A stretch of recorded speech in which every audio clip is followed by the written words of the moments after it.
man is driving a motorcycle late at night. The streets are absolutely empty, but he's not worried because he knows the way. He comes upon a bridge very soon, and that is when he sees her, the woman. She's standing tall, she wears white. Her hair is long and dark, obscuring parts of her face. Her hand is outstretched. She wants him to stop. Of course he doesn't, he's freaked out. He zooms past her, past the bridge, and keeps going. A few turns, a right, a left, a right again, but wait. The same bridge. Somehow it's before him once more. How could this happen? The same woman, her hand still outstretched. He must have taken a wrong turn somewhere, he thinks, even though deep down he knows that simply isn't true. He zooms past her again, but right now in his panic, the speed of his bike is rising. He's doing 90 now, 100. Then, for the third time that night in this unholy war, the same bridge is before him again. The woman, however, this time is not there. As he's zooming in the middle of this bridge in breakneck speed, he has this sudden epiphany, a sudden realization. He realizes that he's somehow more scared now that she isn't there. He turns around for a second, just to check. She's sitting in the back seat. That was a ghost story, a little urban legend. Do remember the lady in white, though we'll come back to her. I stand before you as a storyteller, and I'm going to make 3 requests of you today. First is to please bear with me. I must connect myself to the supernatural. Now, I want to start off by talking about writers. Writers are largely existential creatures. They often go looking for internal conflict. They often like chaos. And there comes a time in every writer's life when the question presents itself. And this is the question, the immortal question, this unescapable, time-traveling question. What stories do we tell? What are we going to be remembered for? Who's going to remember us when we are gone? Important questions. Because some stories you don't tell, no. Some stories, they want to be told. Those still hypothetical pages, they cry out to you. Write me. Is your heart made of stone, writer? Or do you simply lack the courage? Bring me to life. And I did bring several works to life. And I had started long ago as a child, long before these questions of will and legacy had come to me. Therefore, it was in retrospect that I realized that the supernatural was a recurring theme in all of my work. And like any obsessive author, I tried to get down to the heart of it. How had it all started? Was it all the horror films I had sneakily watched as a child? Was it all the ghost stories I had been told? Or was it the literature? Was it Lovecraft and Poe and Maupassant and Stephen King? Were they to blame? But then a lot of people have access, and they turn out quite all right. No, it had to be something more personal. Now, with time, I realized that this was probably because of my great-great-grandfather. And I say great twice. One is, of course, the familiar link. The other great is simply praise. He was really cool. Now, I never met the man, of course, but I got to know of him through my grandmother. She was the original storyteller in my life. And she used to tell me tales of him. He was a professor, a learned man. And he had many frequent run-ins with the paranormal. What's more, this man knew how to deal with these spirits and these demons. I kind of came to see him growing up as an Indian John Constantine. But his death was forever shrouded in mystery. Somehow my family was very vague about how he died. They wouldn't tell me the story until I finally wormed it out of them after a lot of persuasion. And so fantastic was the story, so utterly bizarre, that I couldn't quite know what to think. And for lack of a better word, I would call it supernatural. The point being, I think he's to blame for lighting that fire, my great-grandfather, because he and I, through the bloodline that links us, we both share this unhealthy obsession for the paranormal. And his death never helped. It was like this catharsis, this closure which I never received, you know. And all of it together, I think it kind of catapulted me into accepting the paranormal, the ghost story, as a theme in all of my work. And after working with the ghost story for years and years now, I've come to realize that it is rather misunderstood. And that is why I'm here today. What if I were to tell you that ghost stories are not simply tales to be told around a campfire or when the lights go out? That they're not just stories meant to scare you, or heaven forbid, pass the time. That ghost stories do not need you to pick a side, either as a believer or a cynic. But why ghost stories? Why do they exist at all? And this is the million-dollar question, one we must address. Let's look at history. History is important. Our past has and will always dictate our present. However, like anything else, history has its flaws. My personal axe to grind with history is the way it's taught in Indian schools. For me, it came much later, an understanding of how history is so effortlessly dynamic, so beautiful, the fact that it breathes, it's alive. But this was fueled through my later readings. My school textbooks managed to boil history down to three things: a name, a date, and an event. And I don't mean boiled down in a good way, in a constructive way. No. It was murder. Because for a lot of people, that's what history stayed for the rest of their lives: meaningless names and dates and events. Now, ghost stories, they give us an alternate means of accessing history. What am I talking about? Celebrating our dead, for example. Dia de los Muertos, the Day of the Dead. Halloween. And in India, we have Pitri Paksha. They're all festivals based around the idea of one day when our dead come back to visit us, walk with us, be among us, simply see how we are faring. And in turn, we honor the memory by putting up photographs of them, by leaving behind food for them, by lighting scented candles, all kinds of culture-dependent rituals. And this is purely celebratory. However, not everything is. No, there's also tragedy, and tragedy is one of those great things that has always defined who we are. It is therefore my next request to you. Let us go back to the lady in white, the spectre haunting that bridge. She is a remnant. She is also dead. And it wasn't a peaceful death. No, she was murdered. And murdered in cold blood. And somewhere, something dictates that she should not be forgotten. That she should be allowed to exist even if within a story. A story, the story I told you. Somewhere, something, some light trick of the light and fog dictates that in this age of high speed moving on, we should take a moment to simply remember her. Because there are scores from the past which haven't been settled, which will never be. Unresolved deaths. And death is the beating heart of every ghost story. Because let's not forget, anything supernatural, it starts with a death. And as a phenomenon itself, death is incomprehensible, right?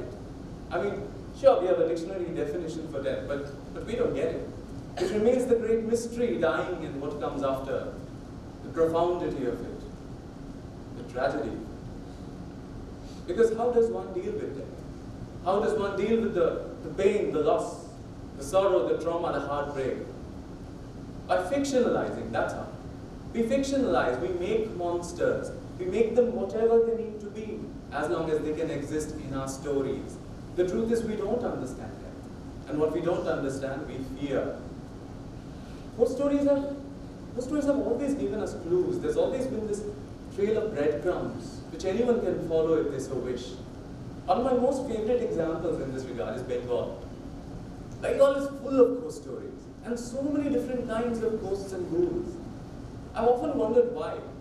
One of the reasons, I think, are the famines, the great famines of Bengal, which absolutely may not be forgotten, very real experiences of starvation and death, and generations of trauma, something that almost crippled the people. And thus we see that Bengali spirits seem to be obsessed with food. They steal food, fish, rice, sweets, roshaboldas, whatever they can get their hands on. They're not just your usual Portuguese. No, they come with their own baggage. In my novels, I've often worked with a dystopian version of Kolkata. It's a city I love to death. I see it as this silent narrator, like this giant tape recorder that's always recording. Recording what? Memories, incidences, happenings, all within its boundaries.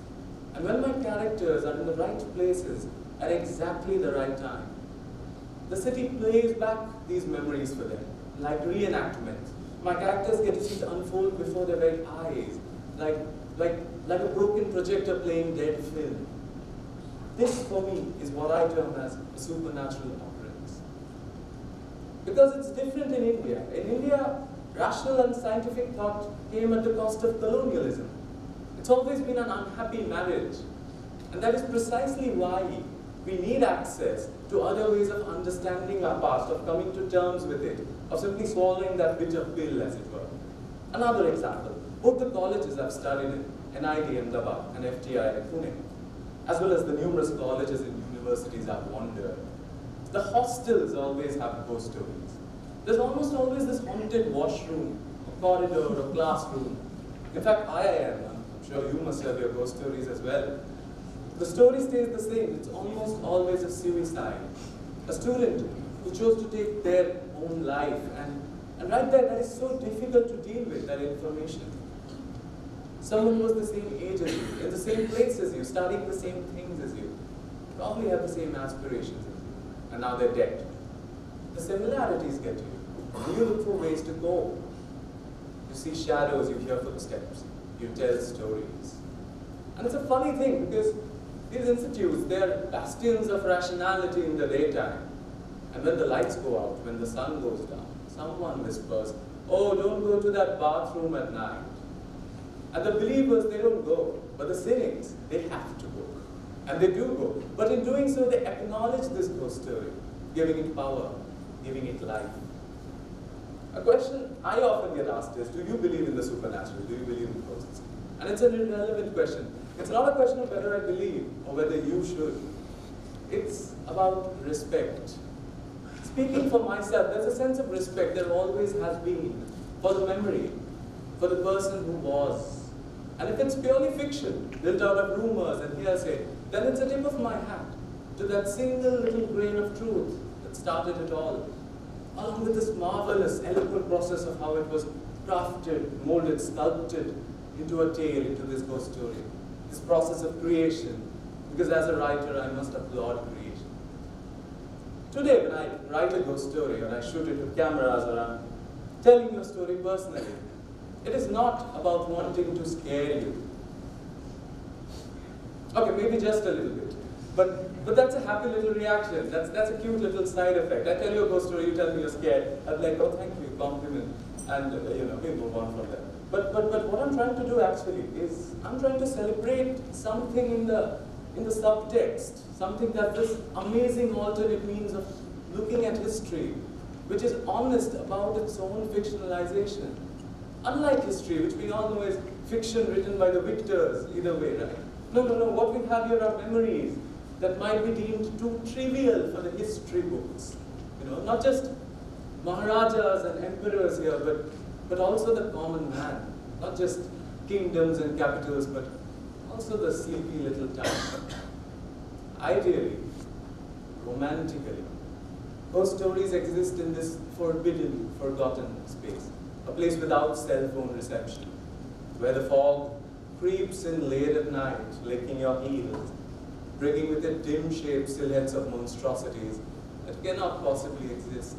A place where the next street lamp is just a little bit too far. I think we all need to visit such a place sometime, both in order to reconnect and let go. But what if today, 2018, in the face of bright lights and smartphones and high-speed internet, high-speed everything, technology is the new frontier.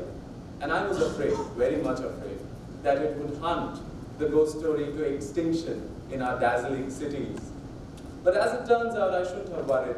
The ghost story is evolving, and it's evolving to find its place in these relationships we form between ourselves and our technology. I'm talking about philosophical ideas which have now become very real. I'm talking about the ghost in the machine. I'm talking about that rogue line of code that won't obey you. I'm talking about that AI which passed the Turing test. I'm talking about all the references in pop culture, in literature, and cinema towards sentience. Because that is the new incomprehensible. It means the ghost never left. It keeps haunting, and we keep waiting. And in our wait, we create regressive social constructs like the ideas of success and failure. And here it is, chasing success, hunting success. It's like looking for El Dorado. You're out there hunting cities of gold, mythical cities, instead of making your own city a better place to live. And the heart of it, it's deceptively simple actually. And it is this: the idea of success is relative. It changes from person to person. So please stop equating it with money and power and fame and real estate and things like that. You know, Voltaire said, paradise is where I am. And I think this is the single most important lesson the supernatural has to teach us. Take a moment. Breathe. Smell the roses. What do you love? Where does your passion lie? Find it. Follow it. Because, as the dead would tell us, life is simply too short. Which brings me to my third and final request that I must make of you today. It is to please not treat the ghost story as something platonic and not divide yourselves over questions of belief. Instead, let us try to understand the other half just a little bit better. And let us give a little respect and a little remembrance where it is due, both in the worlds of the living and the dead.